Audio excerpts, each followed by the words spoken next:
Chapter 4 discusses drug interactions and over-the-counter drugs. Drug therapy is complex because of the great number of drugs that's available. Drug-drug, drug-food, and drug-laboratory interactions are an increasing problem. Because of the possibility of numerous interactions, the nurse should be knowledgeable about drug interactions and should closely monitor the patients for responses. Thorough and timely communication among members of the healthcare team is essential. Patients at high risk for interactions include those who have chronic health conditions that take multiple medications, see more than one healthcare provider, and use multiple pharmacies. We've all seen the little old lady that's had a big bag of medications in there that you have to sort through. So the idea is older adults are especially high risk for drug interactions. 75% take prescription drugs and 82% take over-the-counter drugs that are attainable without a prescription. Is defined as an altered or modified action or effect of a drug as a result of interaction with one or more multiple drugs. It should not be confused with adverse drug reaction or drug incompatibility. An adverse drug reaction is an undesirable drug effect that ranges from mild unward effects to severe toxic effects, including hypersensitivity and anaphylaxis. Drug incompatibility is a chemical or physical reaction that occurs with two or more drugs in vitro. In other words, the reaction occurs between two or more drugs within a syringe, IV bag, or other artificial environment outside of the body.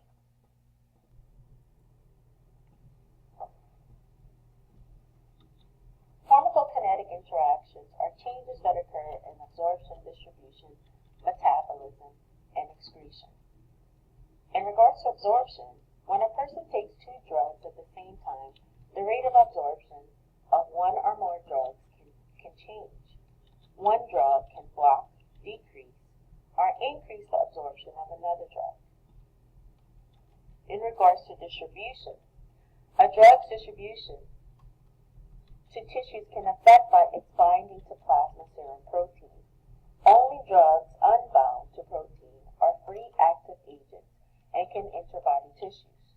Two drugs that are highly protein bound and administered simultaneously can result in drug displacement. In regards to metabolism, many drug interactions of metabolism occur with the induction or inhibition of the hepatic microsulfur system. A drug can induce the metabolism of another drug by stimulating liver enzymes. These enzymes produce a cascade effect in the drug function. Drugs that promote induction of enzymes are called enzyme inducers. In regards to excretion, most drugs are filtered through the glomeruli and excreted in the urine. With some drugs, excretion occurs in the bile, which passes into the intestinal tract. Drugs can increase or decrease renal excretion and have an effect on the excretion of other drugs. Drugs that decrease cardiac output, decrease blood flow to the kidneys, and decrease glomerular filtration rates can also decrease or delay drug interaction or excretion. When discussing pharmacodynamic interactions, those interactions result in additive, synergistic, or antagonistic drug effects. An additive drug effect is when a diuretic is given and a beta blocker is given for the treatment of hypertension. In combination, these drugs are different mechanisms to have more pronounced blood pressure lowering effect. For a synergistic drug effect or potentiation, for example, when Demerol and Phenergan are given, especially to a patient in a post-surgical procedure, Phenergan actually potentiates the sedative effect of Demerol, causing less amount of Demerol to be given to the patient, which is a desirable effect. An antagonistic drug effect is when two drugs have opposite effects. Each drug cancels the effect of the other. In other words, the action of both drugs are nullified. Drug-food interactions are when food is known to increase, decrease, or delay drug absorption. Food can bind with drugs, causing less or slower absorption. An example of food binding with a drug is the interaction of tetracycline and dairy products. The result of a decrease in the plasma concentration of tetracycline because of the binding effect. Tetracycline should be taken 1 hour before or 2 hours after meals. It should not be taken with dairy products. In regards to drug laboratory interactions, abnormal plasma or serum electrolyte concentrations can affect certain drug therapies. If the patient takes digoxin and serum potassium and serum magnesium levels are decreased, or serum calcium level is increased, digitalis toxicity may result. In regards to drug-induced photosensitivity, a drug-induced photosensitivity reaction is a skin reaction caused by exposure to sunlight. It is caused by the interaction of a drug and exposure to ultraviolet light, which can cause cellular damage. Usually the skin area that is exposed is affected. Over-the-counter drugs are found in most households. According to the FDA, over-the-counter drugs have been found to be safe and appropriate for use without the supervision of a healthcare provider, and individuals can access them without a prescription. More than 90% of illnesses are initiated with over-the-counter drugs, and their use is unknown to many healthcare providers. It's important for healthcare providers to understand or even educate the patients so that they understand how these medications can affect. For instance, taking too much NSAIDs can cause the patients to be at risk for a GI bleed.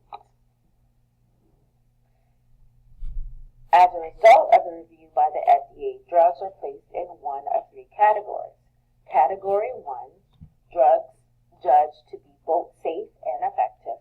Category 2, drugs judged to be either unsafe or ineffective. These drugs should not be induced or included in non-prescription products. Category 3, drugs which there are insufficient data to judge safety or efficacy. So it's important for us to make sure that we educate our patients and let them know about the risk of taking all of these medications without their healthcare provider understanding or knowing how much they're taking. The acronym SAFER helps us educate our patients when they're taking over-the-counter medications, encourage them to speak up, ask questions, find the facts, evaluate their choices, and make sure that they understand to read the labels. It's very important to keep the patients safe when they're taking over-the-counter medications. Most over-the-counter cough and cold medications are used to relieve cough and nasal and sinus congestion. However, the ingredients of the medication can contain some pseudoephedrine. And what's happening is most pharmacists are monitoring the use of pseudoephedrine or phenylephrine because of the abuse that has taken place by the young population or teenage population. It's important for you to present your ID when purchasing these different cough and cold and cough remedies. When considering sleep aids, the FDA restricts the number of over-the-counter sleep aids available. And when combined with other medications, it can contain antihistamine with or without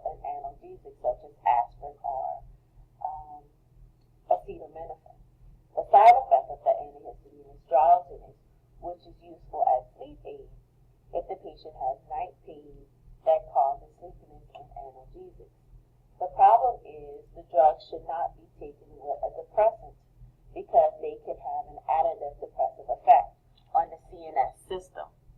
Patients are not always aware of these additional risk factors, so it's important for us to make sure that we educate them. In regards to weight control drugs, for years most weight control drugs contain amphetamines. They were prescription drugs prescribed to suppress the appetite. The effectiveness of amphetamines were short-term because they were effective only as long as the therapeutic blood level of the drug was maintained. However, the overuse or dependence on these drugs was a problem associated with amphetamines. They are no longer used in weight control prescriptions. What has also been a problem is the effect that some of these medications can have on cardiac function.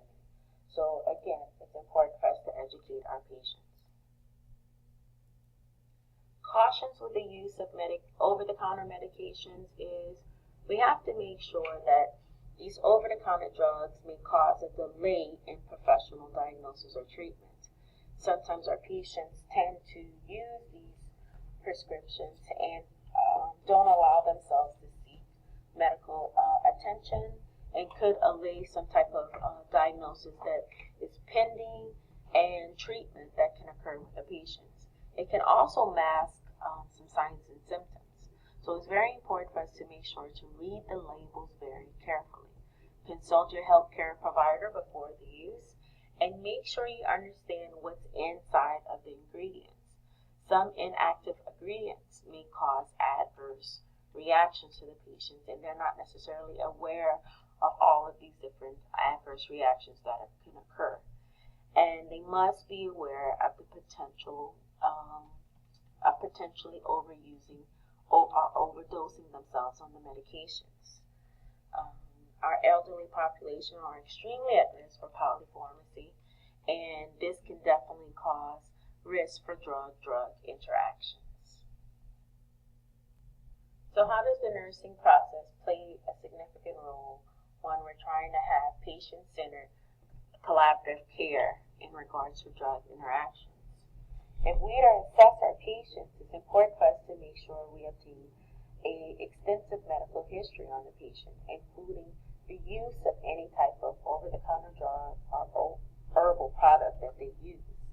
This can definitely interact with any prescriptive drug that the patient is taking. Review all of the literature that's provided for the drug by the drug companies and the pharmacy. Not all the time the patients read everything the pharmacists tell them in regards to what potential side effects could occur or what precautions they need to take. So assess for drug interactions when highly protein-bound drugs are taken, because, for example, if the patients are taking an anticoagulant, such as Coumadin, the anticonvulsant medications have a high affinity to protein. When Coumadin is displaced with the protein medications, this leads to free warfarin and the possibility of the increase of the patient's risk for bleeding. Several different things are important in our assessment process. The drug enzyme inducers, we need to make sure we assess for drug toxicity and also determine whether or not the patient is a cigarette smoker, because tobacco is an enzyme inducer and can cause an increase in the metabolic rate of certain drugs. You want to make sure you determine the patient's renal functioning and make sure that they have adequate urine output. It should be greater than 600 ml daily. The guideline is 30 ml per hour for adults, which is a concept that was known all the way or introduced since fundamentals. Nursing diagnosis that you may come across is readiness for enhanced knowledge, knowledge deficit, a risk for injury, are common nursing diagnoses that may be present with patients that are taking over-the-counter drugs and may have potential drug interactions. When we are planning care for our patients, the patient will always be aware of whatever these interactions are, and they will avoid the drugs that may cause any kind of severe reaction. We also want to make sure that the patient will not take any additional over-the-counter drugs without consulting their physician. In regards to interaction itself or interventions, we want to contact the healthcare provider as soon as possible to assess the need for the drug, the over-counter drug. We also want to recognize the drugs of the same category that may have an additive type of effect. Always notify your physicians of any drugs that are ordered that have an antagonistic or opposite effect, such as beta stimulants or beta blockers. We want to consult the pharmacist about the use of these drug interactions from a computer program. The main thing we're going to be doing is teaching our patients.